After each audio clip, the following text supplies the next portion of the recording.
Hey everybody, this is Lynn. I wrote some information down about propaganda, and we all know that Trump is using that. And I'd say he's using uh, Nazis' handbook on that. Goebbels was their spokesperson, a minister of it.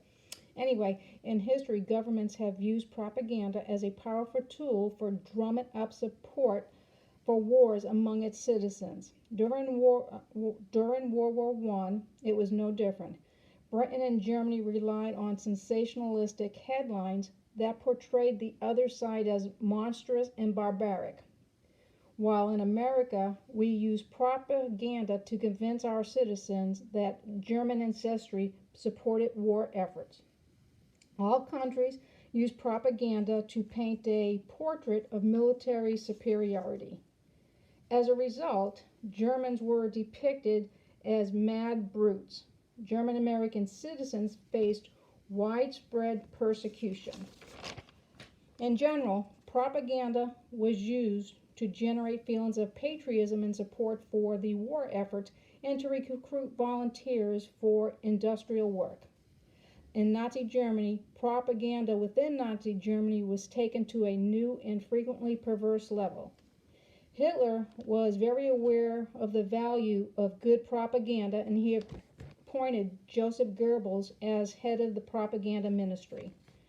Propaganda is the art of persuasion, persuading others that your military might is too great to be challenged.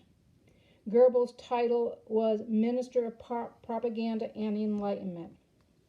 Goebbels' task was to ensure that nobody in Germany could read or see anything that was hostile or damaging to the Nazi Party and to Hitler, and to ensure that the views of the Nazis were put across in the most persuasive manner as possible.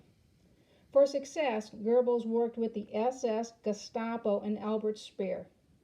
They hunted out those who might produce articles of defamatory nature to the Nazis and Hitler, while Speer helped Goebbels with the public displays of propaganda. To ensure that everyone thought in the same manner, Goebbels set up the Reich Chamber in 1933. Nazi Germany introduced a system of censorship. You could only read, see, and hear what the Nazis wanted you to read, see, and hear.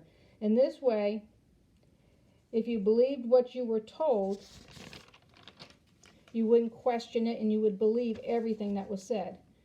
Hitler came into power in January of 1933. By May of 1933, the Nazi party felt sufficiently strong to publicly demonstrate where their beliefs were going. Goebbels organized the first book burning. Loyal Nazis ransacked libraries and burnt the books. Only kept that which was permissible. The same approach was used in films. Films released to the public concentrated on the Jews, the greatness of Hitler, the way of life for a true Nazi, especially children. And as World War II approached, how badly Germans lived. As World War II approached, it showed how badly Germans lived in Eastern Europe were treated. The movie Triumph of Will is considered one of the greatest of propaganda films despite its contents. Jews were vilified in The Eternal Jew. They were compared to a horde of rats. To ensure that everyone could hear Hitler speak, Goebbels organized the sale of cheap radios. Call to the people's receiver. That's what it was. And you can compare this to the internet with what Trump is doing with Twitter, Facebook, and everything else in Fox News. Loudspeakers were put on the streets. Goebbels and his skill at masterminding propaganda is best remembered for his it was best remembered for his nighttime displays at Nuremberg. Here, he and Speer organized rallies that were designed to show the world their might to the Nazi nation.